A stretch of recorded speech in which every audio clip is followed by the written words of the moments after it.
আজকে দীর্ঘ 21 দিন পয়লা রমজানে আমি আজকে মনে করেন আটক হই। আর আজকে 21 দিন যে আমি জেলখানায় ছিলাম।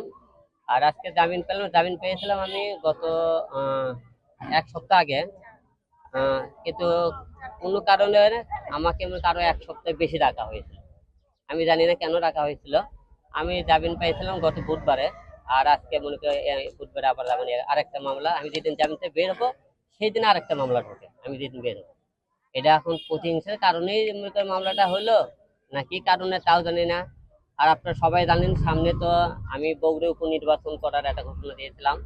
সেই নির্বাচনের কারণেই কি আমাকে এক সপ্তাহ বেশি রাখলো নাকি তাও জানি না।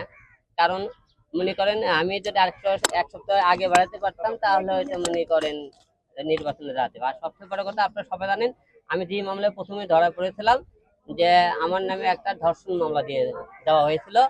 কিন্তু মামলাতে আমাকে যিনি বাদী ছিল মিথিল নামে একটা মেয়ে, আমাকে বলেছিল যে আজকে মামলা তোমার জামিন করাবো, তুমি বগুড়া আসো। আমি বগুড়া, তার সাথে বগুড়া আসলাম। আমি সকাল 10টায় কোর্টে হাজির ছিলাম। কোর্টে হাজির হওয়ার তুমি 10টা বাজে, 11টা, 12টা বাজে, এদিকে উনি আসে না। তা আসে না, মনে করলাম তাহলে সন্দেহ পরে আমি ঢাকা যাওয়ার উদ্দেশ্য সাধারণপুরে, পরে পুলিশ আমাকে মোবাইল ট্র্যাকিং করে তাকে আমাকে গ্রেফতার করে। মূলত কথা ভাই, একটা মিথ্যে মামলা দিয়ে আমাকে এতদিন মনে করে ষড়যন্ত্র করে সাজানো হয়। কারণ একটা ওখানে লেখা হয়েছিল, প্রত্যেকটা লোক বলছেন যে তাকে নায়িকা বানানোর জন্য তাকে আমি ধর্ষণ করেছি, এই কথা বলে আমাকে মামলাটা ঢুকানো হয়েছিল।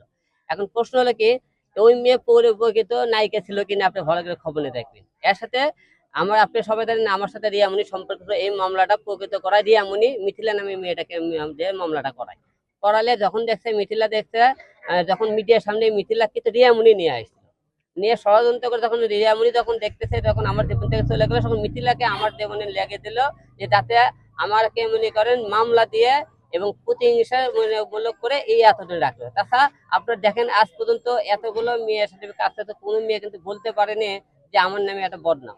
যাই হোক, আল্লাহ পাকের ইচ্ছে, আপনারা সবাই জানেন সত্যর হয় অল টাইম হয়। আমি তো প্রকৃত ধর্ষণ মামলায় আসামি হইতাম, ধর্ষণ মামলা কিন্তু সহজে জামিন হয় না। আমি কিন্তু অনেকদিন জেলখানায় থাকতাম। তাই আপনাকে একটা কথা বলতে চাই, এই মামলা মিথ্যে বানোয়ার ছিল এবং আমার সম্মান হানি করার জন্য এতদিন এই জেলখানায় রাখা হয়েছিল। এখন আমি কেবল তো আজকে বের হলাম, তারপরে মনে করেন পরবর্তীতে কি হবে জানি না। বাদীর সাথে কোনো আপোষ হয়েছে কিনা আপনার?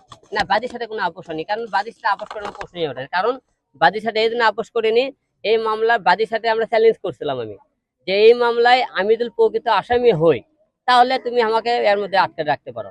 যেহেতু আমি চ্যালেঞ্জ করছিলাম এই মামলার সাথে আমি জড়িত নেই, আমি ধর্ষণের সাথে কোনো জড়িত ছিলাম না, সে মামলা থেকে বুঝেছে, আপনি জামিন দিয়েছে এই কারণে যেহেতু এই মামলার সাথে আমি জড়িত না।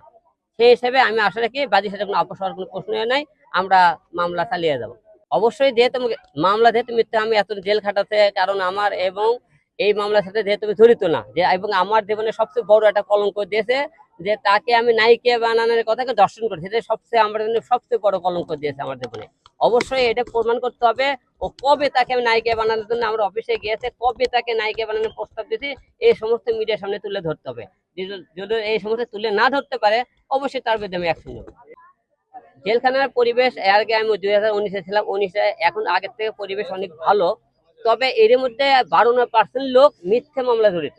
আমি দুইটা জিনিস মানে সরকারের কাছে অনুরোধ করে বলতে চাই, এবং যেমন আইনজীবীরা আছেন সবাইকে একটা কথা বলতে চাই, ধরেন একটা লোক মামলা আসামি হয়েছে, পুলিশ তাকে ধরলো, ধরে তদন্ত না করে তাকে জেলখানা দেখালো, আমি ভিতরে দেখছি 10 বছর 15 বছর ধরে হাজতে খাটতেছে।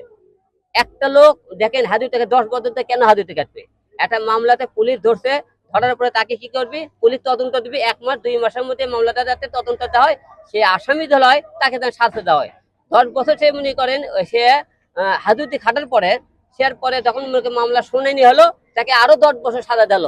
মাঝখানে যে 10 বছর সে সাজা খাটলো, হাজতে খাটলো, এই 10টা বছর তার জীবন থেকে কেড়ে নেওয়া হলো। এটাই মিথ্যা মামলা, এই জেল কাটে অনেকেই আছে। এই ধরনের মামলা থেকে বিরত থাকা উচিত। কারণ এই ধরনের মামলাতে একটা পরিবার ধ্বংস, একটা পরিবার দেখেন, এই লোকটার পরিবার আজকে বাংলাদেশে ধর্ষণ পরকীয়া বেড়ে গেছে কি কারণে? এই লোকটা 10 বছর ধরে জেলখানা টাকালো, এই পরিবারের দায়িত্বটা কে নিবে? দায়িত্ব নেওয়ার মতো কোনো লোক নাই কিন্তু। কারণ পরকীয়া কি কারণে করলো? ওই লোকটার উপর অন্য কোনো লোক সুযোগ নিল না, এটা সুযোগ নেওয়া, একটা পরিবার ধ্বংস হলো। তাই এই পরিবারকে বাঁচাতে গেলে আমার মনে হয় এই ধরনের মিথ্যে মামলার থেকে সরে আসা উচিত। এবং অনেকেই দেখবেন মার্ডার হয়, মার্ডার হওয়ার পরে দেখবেন মার্ডার করছে 2টা লোক, ওটি ধরে ঘরে ওখানে আইন হলো 20 জন লোকের আসামি হলো। এই যে 2টা লোক আসামিকে মার্ডার করলো, 20টা লোক দিয়ে একটা খুনি আসামি করালো, এই 20টা লোকের মানে পরিবার ধ্বংস। তা আমি চাবো যে এই ধরনের মামলা যাতে মিথ্যা মামলা থেকে সরে যায়, এবং সরকার সচেতন হবেন এবং সবাই অনুরোধ করবো আইনের যারা মন্ত্রণালয়ে আসেন এবং যারা সাংবাদিক ভাইরা আসেন এবং যারা সমস্ত দশ উকিল আছেন তাদেরকে বলবো যে মামলা তদন্ত যতক্ষণ না ওই একটা লোকের 10-15 বছর মিশে হাজতি কাটে, একটা পরিবার ধ্বংস করার কোনো অধিকার আমাদের নাই। তা সবারই পরিবার আছে। আজকে যারা আইন করে গেছে দেখেন, অনেক ভিতরে আওয়ামী লীগের এমপি মন্ত্রী আজকে জেলের পথে খাবার খাইতেছে, এরাই আইন করে গেছে যাতে মনে করে তাতে 10 জন যাতে মনে করেন পড়ছে, আজকে সেই আইনে তারই আজকে পড়তেছে। তাই আমরা চাবো এমন ধরনের কোনো আইন যাতে না হয় যে আইনের কারণে একটা পরিবার ধ্বংস হয়, একটা মানুষের লাইফ লস হয়, এই আইন যাতে না হয়। জেলখানার পরিবেশ আগের থেকে অনেক ভালো, বিশেষ করে এখানকার জেলা সাহেব খুবই ভালো মানুষ, সুপার এবং যারা ছিল খুবই ভালো, তাদের চলাফেরা ব্যবহার খুব ভালো লেগেছে। বিশেষ করে জেলা সাহেব খুব অত্যন্ত ভালো।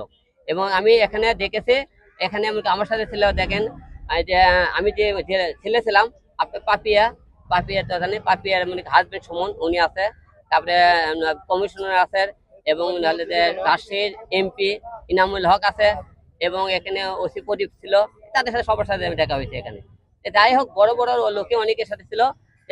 জেলের পরিবেশ আগের থেকে ভালো, কিছু আরো কিছুটা পরিবর্তন হওয়ার দরকার, কারণ এখানকার মনে করেন ক্যান্টিনের খাবারের ব্যবস্থাটা আরেকটু উন্নত করা হয়, তার জন্য জেলে যারা আছে তাদের সুবিধে। এবং প্রত্যেকদিন জেলখানায় যে খাবারটা দেওয়া হইতেছে এই খাবারটা আরেকটু মান করে প্রত্যেকদিন ডাল আর সবজি দেওয়া হয়। এই ডাল সবজিগুলো মনে করেন একদিন ভাজি করা হয়, একদিন মুখে ঝোল করা হয়, একদিন মনে করেন বিভিন্ন রকমের 5 দিন 5টা রকম আইটেম খাবার দেয়, যেটা খুব আরামে খাইতে পারবে। আমি তো খাবারগুলো পরিবেশটা আরেকটু ভালো করা উচিত। জেলের পরিবেশ আগের থেকে অনেক ভালো।